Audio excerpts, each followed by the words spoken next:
The Pistons are the basketball champions of the world. Detroit, it's time. It's playoff time, Detroit. Let's go to work. Shout out Detroit. I got to buff up, you know what I'm saying? Detroit, I'm all the way in. Detroit Pistons, I'm all the way in. Let's do it. Hello, everyone, and welcome to another episode of the Buff Sound Podcast. We are the best POD in the 313. We got some trade deadline news to talk about. The Pistons made some trades, and they gave up basically nothing. We also got some All-Star news to talk about.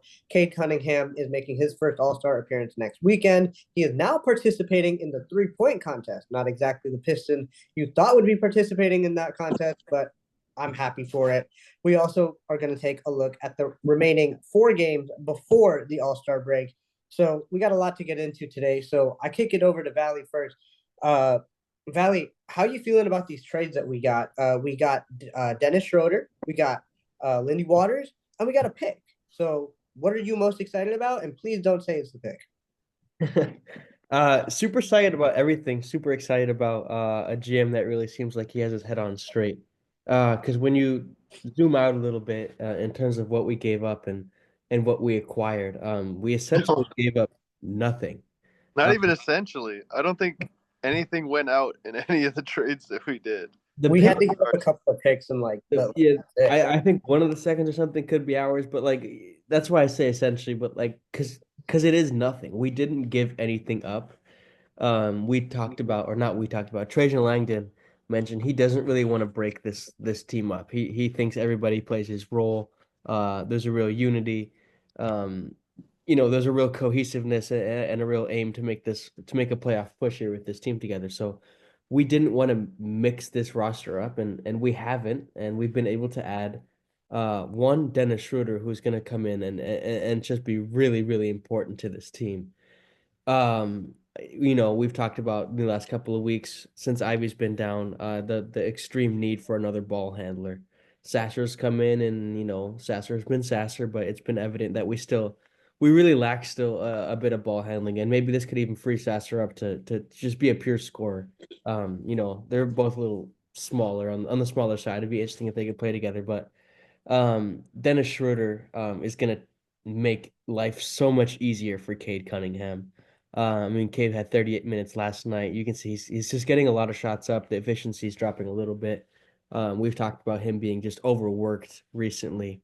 And this is just going to really be able to make him relax a little bit. And we just off camera just mentioned the similarity statistically, and especially in Brooklyn specifically for Schroeder this year to Jaden Ivey. And it's like, okay, you could maybe even start Cade and Dennis Schroeder and kind of go back to what you were running earlier in the season, or do you want Schroeder as your backup? The latter, the more probable option, but I think it'll be interesting to see, especially once he's found his footing in Detroit. Schroeder could become a starting piece. I've talked a lot about Schroeder. I got a few things on Lindy Waters, but really quick on Schroeder's statistics.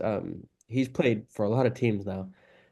23 games in Brooklyn this year where he started every single one. He averaged 18.5 points with 6.5 assists. In Golden State, it was kind of awkward. He shot 37% from the field. Not that encouraging, but averaged 10.5 points. But everywhere he's been, he's always like that kind of middle teen area, 14 per game on his career. Experienced player. I think he's just going to be a really good addition. But I've been talking a lot. Amit Kane, what do you guys think? Like, for me, this is like an absolute fleece. I think this is one of the best deals we've seen in recent times for the Pistons. I love this. Again, he gave up nothing. The Pistons came out of this with Dennis Schroeder's, Lindy Waters, and 2 second-round picks netted from this trade deadline for really giving up, like Valley said, nothing. I saw people comparing this to some Troy Weaver deadlines just because they didn't, I don't know what people were expecting, who they wanted. Maybe they wanted us to dump a first-round pick to get Brandon Ingram, but that was not something that I was really that interested in. I thought he made incredible value plays. He used the cap space open, and he did add a guy in Dennis Schroeder that is good. He's good. Obviously he has his time on the German national team where he's a baller, but this guy is at this point, 11-year NBA vet where he's been an average point guard through the whole way through. And an average point guard is what you want as your backup point guard. Like, he will come in and be a pretty good, one of the top bench point guards in the entire NBA playing for the Pistons. I mean, the Brooklyn Nets earlier this season, they were forced to trade him because he was too good. Like, the Brooklyn Nets saw, oh my God, Dennis Schroeder's starting with Cam Johnson and we're winning games. We're trying to get Cooper Flagg. Let's get this guy out of here. When he was on Brooklyn, he was putting up 18 points and 6 assists a game on like pretty solid efficiency numbers. And if he's doing like something, now he had a little bit of downtime on the Warriors, which that's just like a whole stinker of an organization this year. If he's doing that sort of stuff for us as a second unit guy, as a guy who can give Cade those breathers at the end of quarters, as a guy that's like, oh, this offense is not going to slip into 8 minutes without a point when Cade Cunningham goes off the court. I think Dennis Schroeder is such a valuable pickup. And I'm not like conflating it like Dennis Schroeder is some like all-star point guard and this is a game-changing pickup. But like certain times, if you just get an above average guy in a spot that you really need, it can make a very significant difference. And this is the same sort of stuff that we were talking about with Tobias Harris in the offseason. We were having these conversations with our buddy Mike where we were like, go with the Pistons over. The Pistons are going to get over 24.5 wins. And he was like, you think Tobias Harris is worth 11 wins? And I was like, you know, if you compare it to the guys that we're playing instead of him, yes, I do. Like with Dennis Schroeder, not only are you playing Dennis Schroeder, you are then not playing as a primary point guard Marcus Sasser. And I know we're all supposed to be very positive about the guys on our team. I don't think Marcus Sasser is that good. Marcus Sasser strikes me as a Piston of the last couple years, not a Piston that should be on this team now in the state that he is. So I love the Dennis Schroeder pickup. I think this will help us a lot for our playoff push and just staying on this positive path that we've been on so far. Yeah, I'm on the same boat. I love the Dennis Schroeder pickup. We talked a lot about Dennis, so I'm going to kind of veer a little bit away from that. I'm going to say the biggest deal of this deadline was not trading Malik Beasley because of that playoff push that you did just hint at. So I'm happy with the deadline. We as we've mentioned a few times already, we gave up basically nothing, and we filled a position in need. Like, I don't know what more you can ask for. I know some Pistons fans were looking at Jimmy Butler, CJ McCollum, Brandon Ingram, Zion. Like, you throw any big name out there. Some fans wanted it. Personally, I did not. I'm very happy with what we did, and I'm looking forward to how this team performs moving forward. Malik Beasley already said in an interview, but before that, he went to Trajan before the deadline and said, please don't trade me. I want to stay in Detroit. So first of all, shout out Malik Beasley for that. Second of all, when he was doing an interview today after practice, he was like, us and the vets on this team know what time it is now. We're past the trade deadline. It's time to get your body right and make that playoff push. And we're ready to make that playoff push. He said playoff, I think, 3 times in like a 2-minute span. So playoffs is not just a word that we're throwing out there like, maybe. Like, this is a possibility, right? And Malik said, I know I got to do one more thing before you go. Yeah. Malik said, I got to do some film studying tonight before tonight's game because this could potentially be a playoff matchup. So he's already psyching up this team like something could come out of this season. And post-trade deadline, it's not just like, all right, let's just see our two-way guys come up here and do our thing. No, now it's like, let's see how far this team can go. So I ranted. Connie, what do you have to say? I had to say that, I mean, we are like guaranteed at least a play-in spot. Not guaranteed, but we're not going to fall beneath the Bulls for this play-in spot. Like, Fair. what's going to happen here? We will be playing some form of postseason basketball. Like, just get ready for it. LCA is going to be freaking crazy. But before we get way too far ahead of ourselves, because we didn't say Dennis Schroeder's an all-star guy that's going to get us to the playoff, let's stay focused for the moment.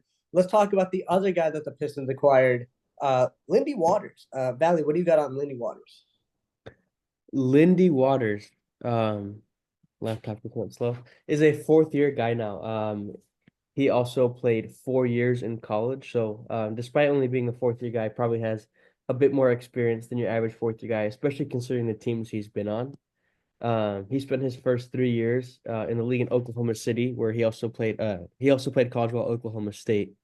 Was one of their G League products and really just worked to find a spot in his league. And this last year, he signed for Golden State, where he's been playing, averages about 6 points a game, shoots at 35% from deep. The year before, Oklahoma City, 38 games, 7 minutes a game, but 47 and 44. Those were his splits. He seems like a guy that's a decent shooter. He's had a lot of big games in the G League. He seems like a guy that could maybe fill in some minutes. And when you look at some roster news, we did have to slightly break this team up a little bit. We waived Wendell Moore Jr. I assume this is going to be a like for like transition where we're going to see him play every now and then, but we probably won't see him play all too consistently. But Lindy Waters, expect him to come in and shoot threes. That's the scouting report on him. He would be Reddit is correct. The third Detroit Pistons of all time, with native ancestry to represent the team. So I think that's pretty cool. Lindy Waters the third. Um, I don't know. I'm excited. I think this is someone who's like earlier this year we saw him have a really good game against us. Him and Santos shot the lights out against us in that game in Detroit. Or what felt like shooting the lights out against us. Let's see. He seems to be pretty fond of the rims in downtown Detroit. So I'm looking for him to come in and shoot threes. I think he'll just be a slight upgrade on Wendell Moore Jr. when you're looking at it. I think this is not in a bad way. This reminds me more of a Troy Weaver kind of move, like taking a punt on kind of a guy, but not a crazy punt, and obviously we didn't give anything up. So again, I think he'll fill in for Wendell Moore. I think he's a bit better than Wendell Moore. Therefore, this is another positive trade for the Pistons. Seemingly a low risk, high reward deal. Connie, your thoughts, if any, on the acquisition of Lindy Waters? I mean, he is not really, no. But I wanted to say that I had something, but I can't really say that I do. I will say that last year he played for the Oklahoma City G League team. He averaged 22 points a game, and importantly, he shot 8.5 threes a game for them and hit him at a 43% clip. That's impressive. So he hasn't quite shot at that level in the NBA, but if you can transition that sort of stuff, and I mean, like, we've seen it. Malik Beasley's having a career year from three. Tamardo is doing good. Like, there's really not a whole lot of. You're getting some of the easiest 3-pointers available playing with Cade Cunningham, and if he's just a guy that can like hit those spot ups and be, if you play him at the other guard position with Cade, you've got a point guard, shooting guard that are both over 6'7" or 6'6", 6'7". Lindy Waters is fairly tall. I feel like he's 6'6". Yep. So you can have a really tall backcourt if he provides that extra spacing. I'm excited to see sort of the lineup versatility that might provide in certain situations. Though again, I really don't see him playing all that much. He like Valley said, he's the Wendell Moore replacement. Like, I don't think we're seeing big Lindy Waters games anytime soon. No, we probably won't, but it's nice to have another floor spacer on the back of your bench for when you do need it. We also acquired a couple of second-round picks, which also I think is another big move for this team. Stockpiling some draft capital, given the fact that we're probably not going to have our pick this year. But any other thoughts on the trade deadline before we move into a little bit of Cade and then the week ahead? Yeah, I just really want to just quickly touch on the fact that Schroeder is an expiring deal as well. Just kind of another positive that has, but the mentorship I think he'll provide, like kind of from like a size and stature point of view, him and Sasser are built kind of similarly. They're both really quick, so I think this was some potential mentorship, but also the leadership that Schroeder brings. We talked about him leading the German national team, but we rarely talked about that. Like, this guy led the German national team to a World Cup win. Like, like you automatically have something like, something under your belt after you've done that. Huge bit of leadership, and I just think that's, we can't have too much of that right here. Another veteran player to add to this team. These other vets have helped so much. So not only is it an expiring deal, but like it's just really the perfect contract. And again, just want to reiterate, I think this is one of the biggest moves. I would say not the biggest move, one of the biggest moves around. Yeah, again, like acquiring filling a position of need, giving up nothing that like mortgages our future. Like, I'm here for it. Connie, any final thoughts on the deadline? Just that, like, trade deadline pickups for the Pistons. Dennis Schroeder, biggest pickup since Rasheed Wallace. I mean, the Like, Rashid pickup has a magnitude that I don't that's think can ever crazy. be matched. Yeah. But recent memory, I can't think of anybody that is gonna potentially make a difference as much as Dennis Schroeder is probably gonna make for this team. But it's so crazy, man. Like we're Pistons fans. I love being a Pistons fan, but we're talking about maybe like this is the best case scenario for us coming out with Dennis Schroeder, and then there's just like the Lakers that fall backwards into having Luka Doncic on their team. It's just kind of wild. Like the different levels of like we're both NBA teams, but the things that you can expect to happen is very different. Falls back on the old saying, "The rich get richer," right? But I mean, while we're on the topic, I was gonna do this at the end. How are you guys feeling about this Luka Doncic trade? Same Any as thoughts you everyone. guys want to get out there?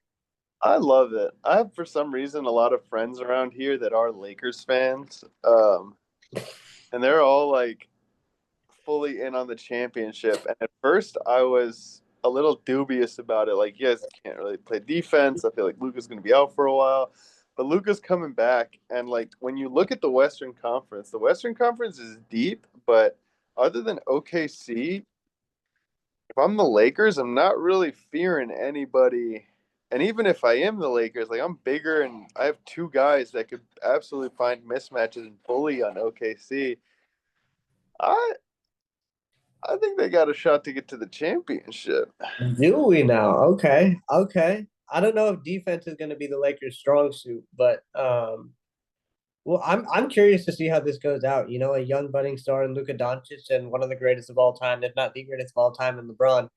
Um, I think, I mean, the Lakers no doubt won the trade deadline, but I think the smaller move that they made, adding a guy like Mark Williams. Also, shout out Trajan Langdon for not trading Jalen Duren to the Lakers. Yes, sir.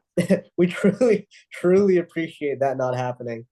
But yeah, I mean, I can definitely see a way for the Lakers to not really fear anybody in the West. The Rockets may be a little bit of a problem, but I think Luka and LeBron can just probably outscore a lot of Houston. But again, they've been pretty great defensively, so a lot of good potential matchups in the West for sure. Valley, any thoughts on the Lakers acquiring Luka Doncic? Yeah, I kind of think the same. I think like I it's tough to make out what their like floor and ceiling is, but I do feel like their ceiling is a championship.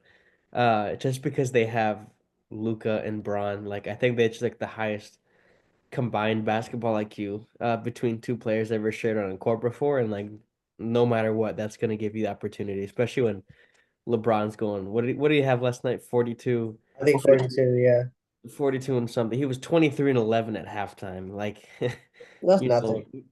Father Time's obviously never gonna catch up to LeBron, and you have Luca. Like no matter what, you are gonna have a decent shot at it. I don't know. Like, and for a second, I was actually really big on that Mark Williams trade, but I guess they did give up a lot. But at the same time, it's like They did. now for the next decade, you have your rim rolling center, and you have a guard. Two out of your five spots are locked down for the next decade. Yeah. And Well, if he plays, Mark Williams, I Mark think he'll Williams. be, I think he'll fill in and do a job. Assuming, No, I mean like he's played in 40% of the games that he's been able to play in because he's just hurt all yeah. the freaking time. Well, hopefully he's healthy. And I think he'll actually help out that team quite a bit. I think they're right now got better and they're in the future got substantially better. And like everyone, Nico Harrison, like come on. Like how does he have a job running this team and like when I don't know. It just makes no sense to me, man. I'm just letting the Mavericks know I'm available. Yeah, Honestly. you know, you could hire the Buffs on crew for substantially less money. Yeah. Uh, we'd do a job.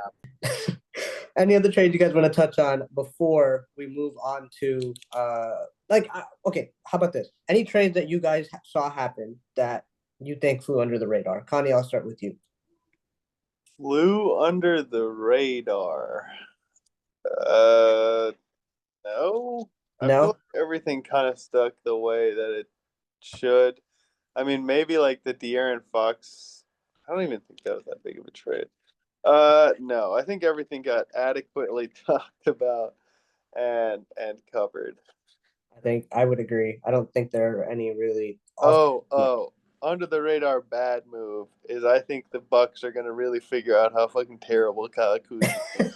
I've been There you go. arguing with so many people here that like I was for a while a firm Kyle Kuzma defender, and I really liked his game.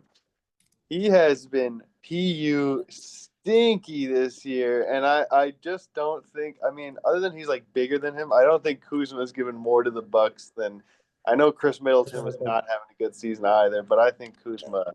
I think Chris Middleton has a higher basketball IQ, his experience with the Bucks, and the chemistry with them. Like, I don't think there's really a big upgrade in Kuzma over Chris Middleton. What about the Wizards getting Marcus Smart? I think that could maybe be a sneaky good move. For what? For Who? what? I don't know, man. I love Marcus Smart. The Wizards don't have anything. I feel like getting a guy that has playoff experience, that knows how to play defense at his size, maybe could provide something to Washington. I'm just trying to give No, hope. he can, and maybe they'll win like two out of the rest of their games instead of Yeah, one. like they got at least one more win. So shout out. He hands down would, but like I don't think he's gonna play that many games. That's true. I also think the Wizards kind of stole him. Like they literally gave up Marvin Bagley, something else in the second, and Jake LaRavia too, and they gave up a first. Motown. No, they didn't give up a first. They gave up Marvin Bagley and something else, and maybe a second for Marcus Smart. So Troy didn't even do that. Flew under the radar. I don't know if it flew under the radar, but big fan of DeAndre Hunter to the Cavs. I think the Cavs have their shot. They're going all out for it, and that's a good move. That was a good move. Yeah. All right. Let's talk a little bit of All-Star Weekend. Cade Cunningham has officially entered his name into the hat for the 3-point contest. I don't remember was it Luke Kennard that did a 3-point contest? No, I saw it wasn't. I forget. It was Rip Hamilton as the last Piston to be. Really? Luke didn't do a single one with the Nard dog never, not at least not in a Piston uniform. No. KCP didn't either. No. What is wrong with this team? Okay. I mean, that it's been a minute then. Andre Drummond did the skills challenge though, didn't he? He did. Yeah. So and the dunk contest. And well, I don't want to talk about that. Well, that was one of the best dunk contests of all time, and it's probably because Drummond was in it. Okay, that's fair. It's all because of Andre. I'm happy to see Pistons. My pride is going to be at an all-time high. It's going to be hurt if Cade doesn't finish at the top of the leaderboard, but I'm here for it. I mean, it's cool to see a Piston across. We're probably going to have a Piston. We're going to have a Piston on both nights. So it's kind of fun to just like feel included. It's I think it's good for us, and hopefully he has a good performance so that he doesn't get totally just beat up on by the social media. But Connie Valley, any thoughts on Cade being in the 3-point contest? This was really surprising for me because he was not the Piston that I thought was going to be in this contest. Agreed. Because we have on our team the number 2 guy in 3-point makes. The absolute heater that is Malik Beasley, who earlier this season was wearing the Malik Beasley to the 3-point contest shirt. I thought for sure he was going to make it. I feel like the only way he didn't make is he must have turned it down and just been like, I'll take I wasn't traded. You said he was talking about getting his body right. Maybe he's just taking his week off to get that body right. Comfy. Yeah. Because, I mean, I think it's ridiculous that he's not out there. He's the best shooter in the league. But I am excited to see Cade out there. He has this Val, do you have any thoughts? I have some thoughts on Cade's shooting mechanics that I think are actually advantageous for I need to hear this from you because you are into this. What's yours? That's me? Yeah, all right, so the type of guy that you don't want to be in the 3-point contest is a big jumper because jumping, 1, it takes energy, but 2, it takes time. So each time that you jump up, you get to your arc and you shoot the ball, Cade is like time wasting where you're not grabbing the next ball. Cade's shot is 1, very compact, but also pretty low. Like it's not a high shot. Like it is a shot that he gets off pretty quickly and won't take a lot of time to get to the reload again. So I think Cade will not really have any trouble getting through the 3-pointers. It's just a question of, can he make them? Is he going to make them? Because I feel like he has kind of been a little cold recently. from three. Is that just me, or is that something you guys have noticed as I well? feel like he's been struggling a little bit from the field overall the last few games. I don't know if it's fatigue or overusage. I don't know what it is. I think you're on the money. I think it's just the guy needs a break. Yeah. I think Cade in the 3-point contest only means one thing. It's just further pushing him to be like a superstar, both on the court, but also in terms of like a media presence and just like a presence of just being like a brand of the NBA. It just further pushes like it pushes him and it pushes his brand. You know, we all know how cool that Cade Cunningham logo is. Like, it's That's just pretty giving him sick. more exposure and who knows, like sometimes he's hot. Like Connie said, maybe his jumper will be advantageous for him and maybe he'll go make some noise. I'm not expecting it, but it's just cool seeing some more Piston representation and it's cool that it's like, yeah, Cade's getting in the spotlight. He's getting every minute of it. I wonder if Beasley was just like, Cade, you should do this. You got it, man. Yeah, and it's Yeah. nice to see Cade getting these career accolades out of the way early so that like we don't have to worry about it later. Like he probably won't do it again, unless he wins it. But last time Cade Cunningham participated in an All-Star weekend, he was the Clorox Rising Stars MVP. So who knows, man? He took out Sadiq Bey and Isaiah Stewart. So I don't know. No love lost. Um, and I guess the season's proven it. Anything can happen. Any other thoughts on All-Star Weekend before we take a look at the week ahead?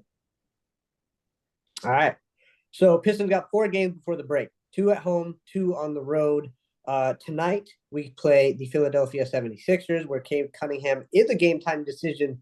And breaking news, the Pistons are nationally televised. So make sure you check us out on ESPN. But I'm assuming Cade plays, but after tonight in Philly, we play the Hornets at home on Sunday on a Sunday matinee before heading to the Windy City for 2 against Chicago on Tuesday and Wednesday to wrap up the pre-All-Star break season. I'm saying we go 3-1. I see a way to 4-0, but I'm gonna say 3-1 just to try to stay at least like realistic. And the thing that bothers me, and I wanted to say this when we were playing the Hawks and Chicago, and we weren't pulling away. I feel like we need to pull away in those games if we want to solidify ourselves as a non-play-in team. So I'm going to keep an eye out for that as we move closer towards playoff time. I feel like those are games that we, especially if the Hawks don't have Jalen Johnson and the Bulls didn't have Zach LaVine. If you have the team that we have, and we hope to go as far as we do. Hopefully, Dennis Schroeder also plays next week to kind of showcase what it's like when we have a team at full strength, minus Jaden Ivey, of course. But I feel like we need to start dominating those games if we want to make any noise whatsoever. But I'm going to say 3-1. Valley, how you feeling about the next 4 games? I want to say 3-1 too. And I when we're fully healthy, I think we like with Schroeder, I think we'll be pretty dang solid, and I hope Cade can obviously play tonight, but hopefully he'll be back as soon as possible. What I'll Mhm. look out for the most is those 2 games in Chicago. I want to see us beat Chicago. Like Yep. we said like not technically, but like that 10th seed, like at bare minimum, we should be playing as the 10th seed in the playing tournament. We shouldn't fall behind Chicago. And like, I think we beat Chicago the other day and then beating them twice back to back, I think would just differentiate us and like put us in a different echelon, a different tier, than kind of those mid-ish teams like the Bulls. So I would like to see us take control there, win those 2 games. 4-0 ideal, but I think I'm gonna go 3-1 as well. Connie? Oosh, I'm gonna go. I'm a little concerned right now. Cade with the ankle twist. Tobias went out with something on his leg. Beasley is probable with something in his shoulder. I'm just a little worried about a lot of our important guys being hurt. I'm gonna go 2-2 for this week. All right, that would certainly hurt, but not impossible. Any other notes before we get out of here today? All right. Um, Oh yeah, go ahead. oh, sorry. I just feel like so much happened. I don't know. I feel like there's gotta be another note, but I don't know. Yeah. Pistons basically traded nothing, acquired players, shipped them out. Okay, we'll do it this way. How would you grade the deadline? I'm giving it a B. For the Pistons? Yeah. A. A. Okay. A minus. A minus. I feel Okay. like got a good piece, and like again, there really wasn't any negatives. It just wasn't like an overwhelming. That's why I gave it a B. I feel like there's no negatives. We didn't add any size at the center position, which I guess is neither here nor there because we have had pretty decent center play as of late. Shout out Jalen Duren for the defensive effort. We filled the position of need and we gave up basically nothing. So I guess you can go B plus A minus for that perspective, but I'm pretty middle of the pack. Why I gave it a B, but I agree with you for sure. Val, you want to justify your A grade? I think we're kind of underplaying how big getting another ball handler is, let alone one that's a proven player, that's a veteran, that has leadership abilities. And that's just really good and like is a kind of like a seamless trend, like substitution for Jaden Ivey with the way he plays head down a lot of the time, Schroeder, but just seems to obviously be in a position of his career where the game itself is slower for him. I just think this is when you're looking around the league, I think this is maybe one like your realistic like top 3 options on the big board, and I just think it's just going to do wonders for us. It's going to make us a much better team. Yep, and of course, this is all just to unlock Marcus Sasser, and I know Connie 100% agrees. Can I change my grade actually? And it's an expiring deal. This is an A+ trade deadline. I'm A plus. All right. Hey, plus. Trajan Langdon. I've fallen for it before, but you are the man. Man, Valley's a pretty easy teacher, huh? We'll see. You'll see when we're the 6th seed locked in because we got Schroeder. You also thought we Schroeder. were 50 last. Also, somehow I feel like we've had a lot of international representation. The Pistons have never had a German guy, and obviously for me, Connie, and Gabe, that's pretty exciting for us. So, yeah. We got some Hope world it's renowned Dennis. talent on this team. We got Fontecchio, and now we got Dennis Schroeder. Any other notes before we get out of here? All right, sounds good. Thank you guys so much for listening to this episode of the Buffs On Podcast. Please check our article out on Voyage Michigan if you have not already, and make sure to follow us on all of our social media platforms. And throw the Buffs on, Detroit, because the future is bright.